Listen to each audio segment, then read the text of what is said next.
fill in the blank. You're not getting any younger, so find a career you love and just go for it.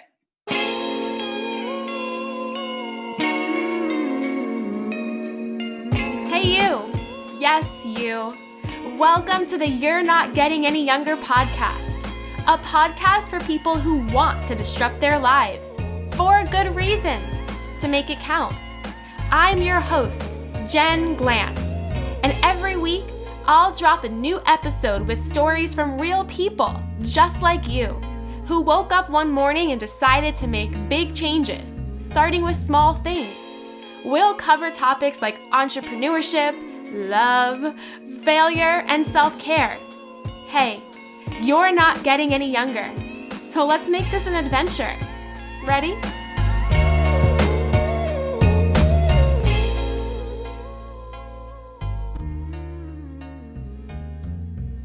Hey, any youngers, it's me, your host, Jen Glantz. Welcome back to another episode of the You're Not Getting Any Younger podcast.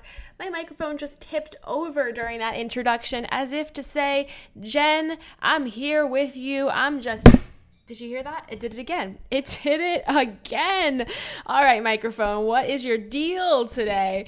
I think my microphone is just feeling the feels of having another week, another month of being in Brooklyn. That's where I am. That's where I've been. I haven't moved a muscle in a very long time, and I don't have plans to go anywhere. I've canceled all of my travel plans. I canceled my freaking wedding for October of this year, and I just plan to hang out in Brooklyn for the rest of my life. So this is a true announcement. If you are listening to the show and you live in Brooklyn or you live near Brooklyn, a place that you could walk to Brooklyn, come hang out with me. We'll go to the park. We'll social distance. We'll wear masks. I live right by McCarran Park. I know I'm giving way too many details about my personal life on this show. I'm not going to give you my address, but I will say let's meet in McCarran Park. We'll picnic. We'll get pizza. We'll exchange books. We'll swap some books. I'll bring my dog Goofy. We'll hang out because I have no plans of going anywhere else for quite some time. Well, today's episode is a great one. It's all about your 5-year plan, which is something I often laughed at. I've never in my life had a 5-day plan. I'm super serious. I mean, if you looked at my resume, I have my early 20s, I had so many different types of jobs. I lived in so many different cities, so I never was a believer in the 5-year plan. But today's guest has a really cool perspective on it. And whether or not you want a 5-year plan, maybe you are way past your 20s, because that's usually when people make these plans. Maybe you're in your 30s, 40s, 50s, 60s, 70s, 80s, 90s, or hundreds. And I hope you are listening to the show in your hundreds, because you are still not getting any younger, and there's still a lot you can accomplish too.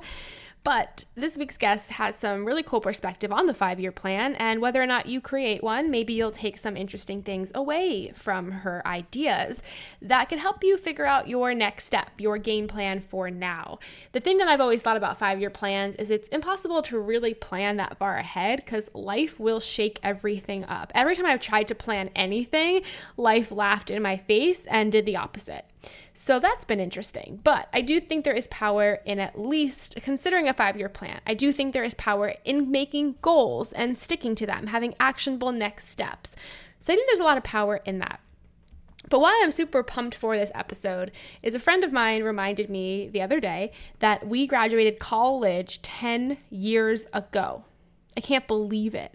I remember at graduation, and she remembers this too, I was not myself. I was super sad. I was so scared. I had no game plan. I had just found out how to write a resume a couple of days earlier, and the resume wasn't even half of a page long. And I did so much in college, but I was a poetry major. I was a journalism major. I had literally no next step. And that was super scary and super frightening. And I was so upset at graduation because that was also the day that my parents were going to move me home. So I no longer had a place to live except for my house, my parents' house. And my goal the second I moved home to the parents' house was get out of here fast, which didn't happen for quite some time. But I remember it just being really depressing. And I remember it was one of the first times in my life I felt so uncertain because I didn't have a plan. And fast forward 10 years later, there has been many times in my life where I have not had a plan. And I have been able to get through it and figure it out. But I just remember that being a really tough time because it was the first time where I didn't have a what's next. So I remember that and I think about that quite often, and I laugh because I was so scared back then. What am I supposed to do? All my friends have jobs, or they're going to grad school, or they're just getting married. Like, what am I supposed to do? And I think the truth is, I always knew in my heart what I wanted to do. I knew I wanted to be a writer. That was non-negotiable. I mean, I had 2 degrees in writing. Come on, you got to use them. And I also knew that I wanted to start something big for myself. I just always knew that.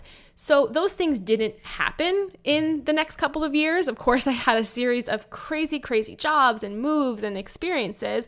But all of it, all of those left turns when I wish I had gone right, set me up for what eventually happened in my life. So I think, look, if you're going through a time of the unknown, you're not happy with where you are in life, don't just feel like you're completely off a path. Start to figure out what you can take from that aspect of your life that maybe you'll be able to bring towards your future goals. Everything you do is not for waste. Everything you do is for purpose later on. I promise you that. I worked 1.5 years in a PR job, and I despised every moment of it. And it was mostly because I worked with a really horrible sexist boss who was just horrible to me. I look back and can't believe I stomached a lot of what I had to go through. And I wasn't at the point in my life where I knew how to stand up for myself. I had just moved to New York. It was my first job here. I was terrified about not making money to pay my bills.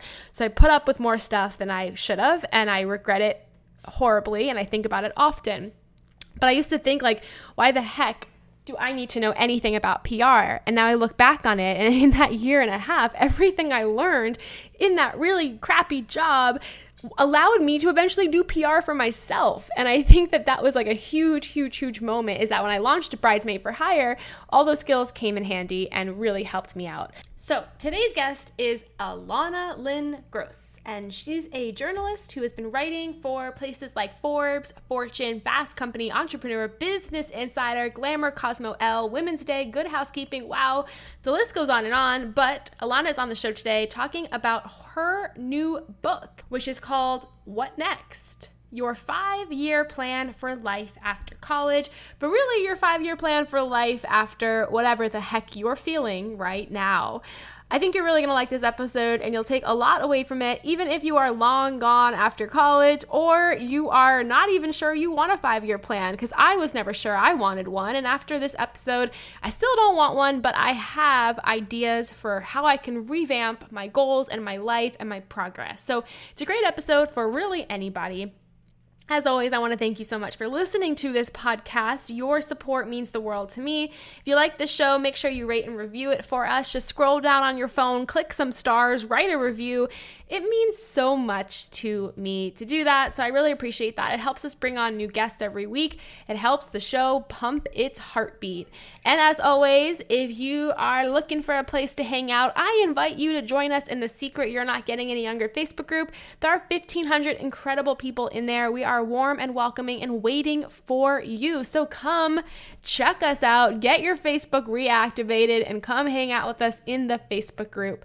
All my love, Jen Glantz. Today's episode is brought to you by the You're Not Getting Any Younger Facebook group. Whether this is your first time listening to the podcast or you are an MVP and have listened from the start, come join us on Facebook. We have a secret free Facebook group. If you search groups in Facebook, you will find the You're Not Getting Any Younger Facebook group. Over 1,400 incredible, fascinating, helpful humans are there, starting conversations, answering questions, helping each other out, and most of all, just making sure that we are all squeezing the most we can out of this one shot we have at our lives. So if you're feeling alone, you need a boost of motivation, or you just want to connect with like-minded people, go to Facebook, search groups, and search You're Not Getting Any Younger. We're there for you. Question for you might be a little bit tough, but how would you describe who you are and what you do to a person you just met at a party? Oh, that's such a good one. So I'm a journalist and author. I'm the author of the new book, What Next? Your 5-year plan for life after college, which teaches people how to make a 5-year plan and then has all of the actionable advice that they need for careers, finances, wellness, and relationships. And for journalism, I've written career, finance, wellness, and relationship advice, as well as news pieces for outlets like Forbes, Fortune, Fast Company, Time, Glamour, and so many more. And I recently started doing coaching and consulting, which has been really fun. And I know is something that you do. So I started doing that in early March. And so that's something I'm doing now with helping people start freelance writing businesses, career coaching, job search coaching. And so that's a new challenge that I've started. That's amazing. And What Next, the 5-year life after college book was amazing. And I told you earlier, I scanned through it, I read it, and even though I am 32 years old, I still found value from it because I don't think you're ever too old to revisit the idea of a 5-year plan and maybe even challenge your idea of what's next for you. So I took so much from it. And I think when I kept reading it, I kept thinking, this is the perfect textbook for a post-grad person. I mean, I remember graduating college and feeling so incredibly depressed. I moved back to my parents' house. I had absolutely no idea what I was going to do with my life. And unfortunately, there was really no one to help you. So I thought the book was so great for somebody who is that age, but also somebody who is much older and feeling a little bit lost, like we all secretly are. So I think my first thing is in the book, you talk a lot about figuring out your goals and what you want to achieve, but how does one even figure out what some of their next goals are? Yeah. So I think that the first step there is to really reflect on where your life is at the moment. So what you want to change, what your personal values are, and asking yourself questions like, what did I enjoy when I was younger? What projects make me feel energized and excited? And then the next step, and this is going very quickly through the steps of how to create a 5-year plan, is to brainstorm. So to imagine where you are in the next 5 years and thinking about your career, finances, wellness, and relationships, and really picturing yourself 5 years from now. Close your eyes and think, what is your life like in that moment, in all of these different aspects of your life. And then the third step is choosing 5 goals from each area of your life. And making them concrete. So you can use the SMART acronym to make it specific, measurable, achievable, relevant, and time-bound. And that makes it actionable. So suddenly a goal like earn more money or, save for a house is something like, save $200 a month for a house or whatever it is. That is your goal. And then the fourth is organizing them. So taking all the goals you've made and organizing them into short-term, long-term, medium-term, and long-term. And then last, to plan it all out. So taking all of those goals and actually slotting it into year 1, year 2, year 3, year 4, year 5. And then so that you don't forget about it, because we get busy, we have our to-do lists, you're doing a million things, to really check in every month and look at your 5-year plan and look at the goals that you've set and check in on what you've achieved and what you want to do in the next month. Just like you look at your budget every month, set up some time to reflect on your 5-year plan then too. I love that. And I recently started doing this because I felt like at the start of 2020, before all this craziness happened, I wanted to consciously make sure I didn't waste another year of my life not achieving what I wanted to. So that was one of the things I decided to do, was at the end of every month, I would sit down and I would talk to myself about what I accomplished, what I slacked off on, and how close I got to that next step. And it's super helpful to take inventory on your life as you go. And one of the quotes I highlighted in the book is that you can't achieve goals if you don't know what they are. And I think that's a huge thing that a person has to sit down with themselves and consciously understand and decide. But I'm wondering if people ask you this, because this is a question that I always have and I always get from people, is what if you graduate college or you find you're 32 and you regret your major, you regret the career that you've had, and your 5-year plan, your 5-year life plan is something that looks completely different than your past 5 years. What do you tell a person who's sitting down and saying, you know what, I majored in poetry in college, but now I want to go off and do something completely different? Yeah. And I think the great thing is, it's never too late. So to give you like the 5-second spiel on my own career, I went to school in DC at George Washington University, studied criminal justice and psychology, interned at the White House, Capitol Hill, the Department of Defense, and then for 2 years at the FBI, and was convinced that was what I wanted to do. Absolutely convinced I wanted to be a FBI analyst. And usually they hire the internship class because, you go through a background check, you go through a polygraph test. So I was so convinced that that was exactly what I was going to do. And then they had a hiring freeze just as I was finally graduating college. And so I needed a job and I needed to figure something out pretty quickly. And I was really fortunate that I got a job as a paralegal. But I quickly realized I didn't necessarily want to be a lawyer, or definitely didn't want to be a paralegal. It was an amazing firm and a great experience, but I really missed writing and having a creative outlet. So on the side, I started a blog, and I started blogging about all of the topics my friends and I discussed as we were navigating our first year out of college. So like, how do you write a resume? How do you write a cover letter? How do you figure out what the heck you want to do with your life when you're really not sure? I majored in criminal justice. Now what? All of those questions. And then that led me into marketing, which then led me into doing more freelance journalism on the side. And then at, I think I was 29 when I went back to journalism school and went to Columbia for a degree. And so it's never too late. And, even us, like, we're still so young. It's absolutely never too late to find a career you love. And it's something that's so important because we spend so much of our time at work, and for better or for worse, so much of our self-identity and self-worth seems to be tied to work.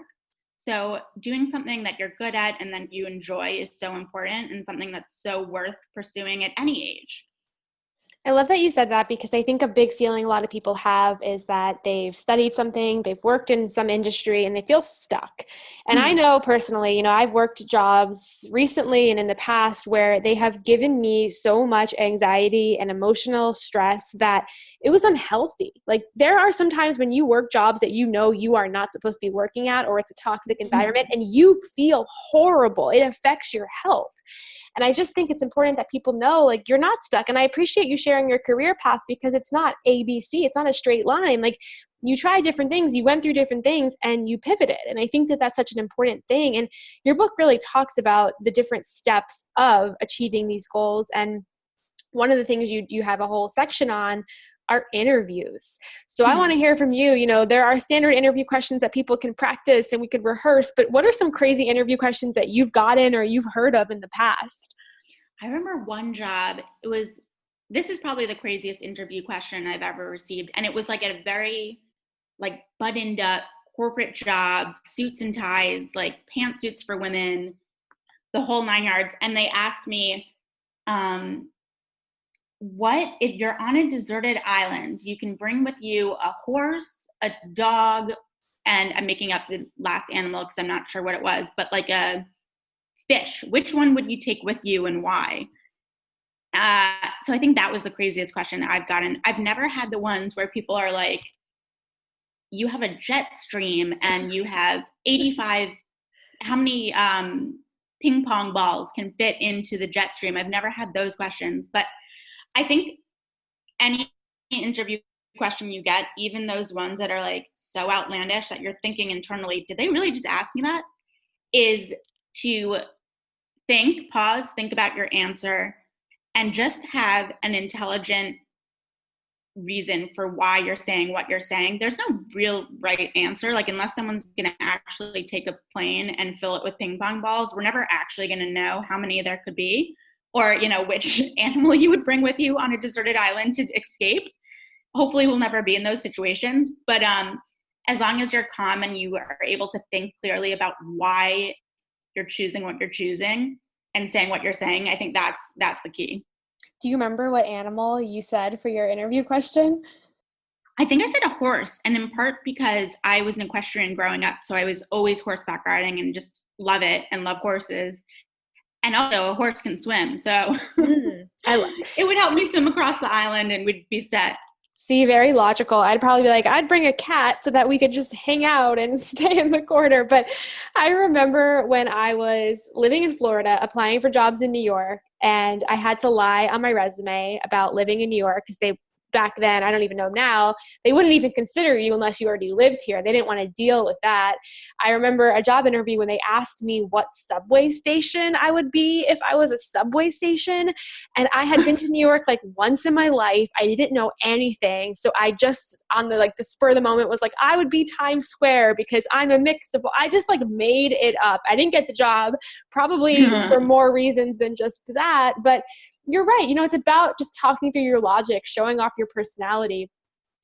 On that note, since I did lie about my address, would you advise people to stay away from lying? Because a lot of times when we write resumes or cover letters, or we feel like we have to really compete with everyone out there, maybe we don't lie, but we inflate details, or we just say things that maybe aren't 100% true. What would you say for somebody who feels the need to compete with other people and stand out about the art of lying, or just messing with details that aren't true? How could that come back to hurt them? I know that might be obvious, but I do think there are people out there who feel that pressure to stand out.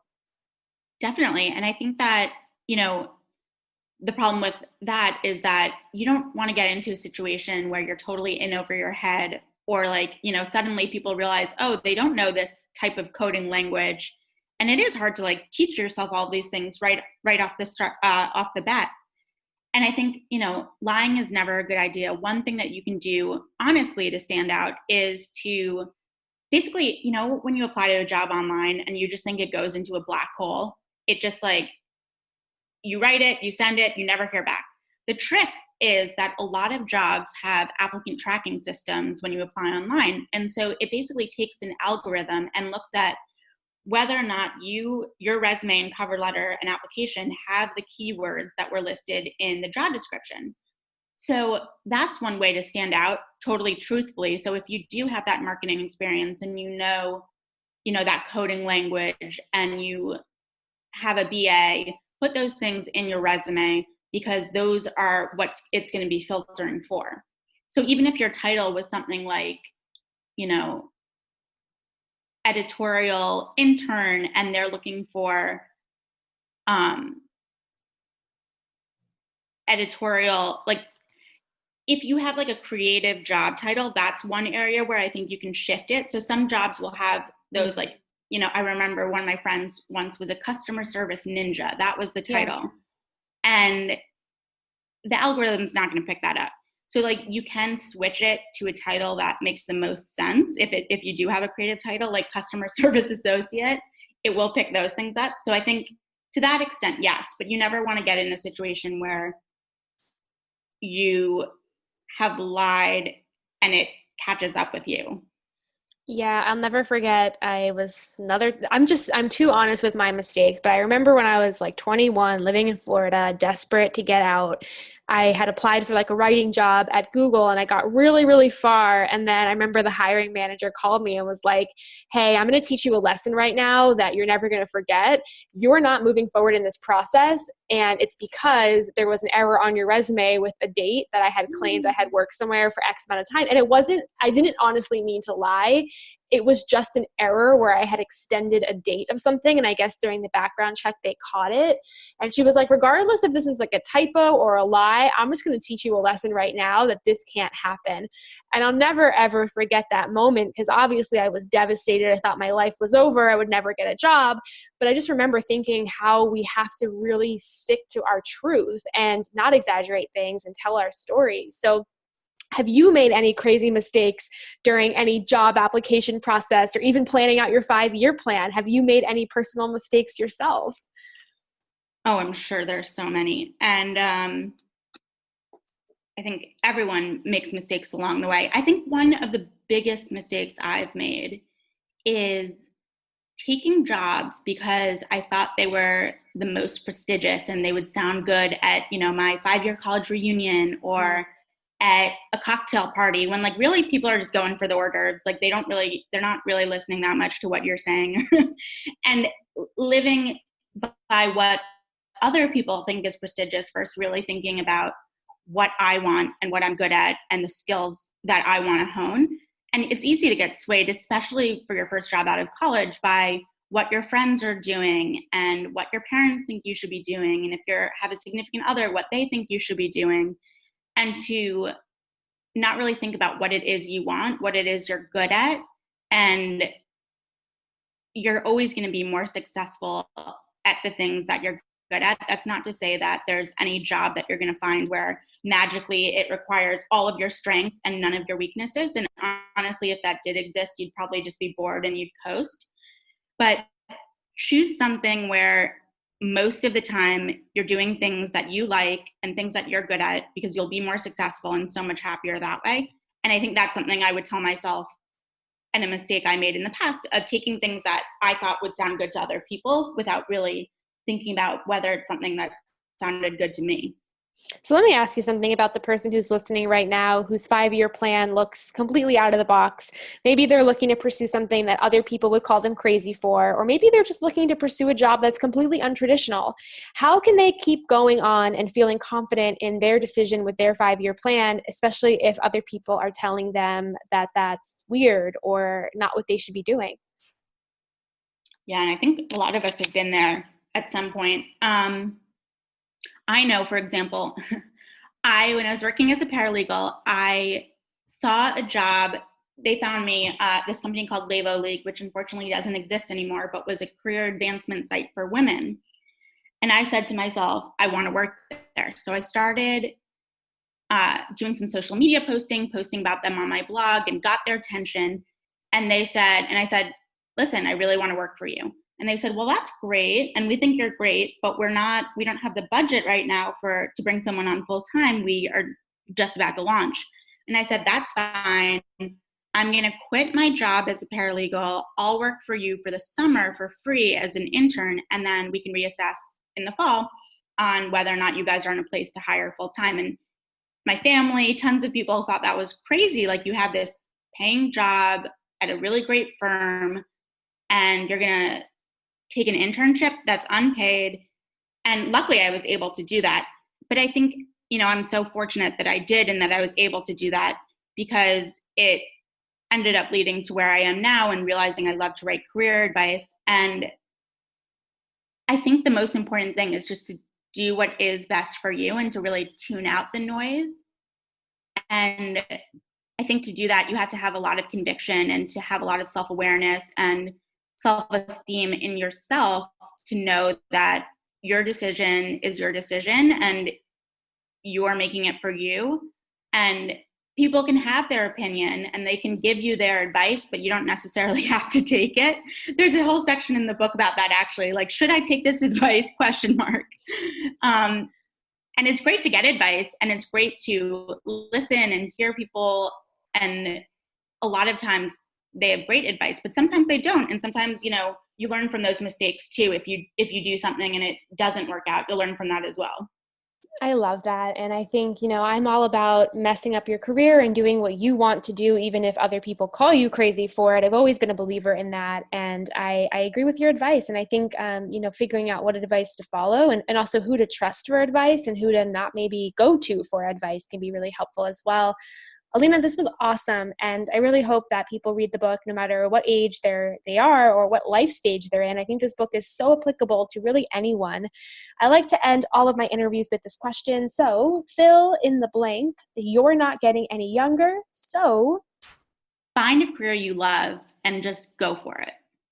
I love that so much. Please share with our listeners where they can find out more about you and get this book. Yeah, so it's available everywhere. Barnes & Nobles, Amazon. And then one thing that Simon & Schuster is doing that I think is so amazing right now is they're partnering with bookshop.org. And so when you buy a book on bookshop.org, it is supporting local bookstores that are really struggling, right now, given the environment that we're in. And then you can read my blog. It's a personal and professional development site. And it was what really inspired the book. At www.elanalynn.com. Amazing. This was amazing. Thank you so much. Thank you. Thank you so much. This was awesome. You are incredible, and I really appreciate your time. Hey, you. Thank you for listening to the You're Not Getting Any Younger podcast. There are hundreds of thousands of pods out there, so thank you for listening to this one. You can find the show notes for this week's episode up on our website, anyyounger.com.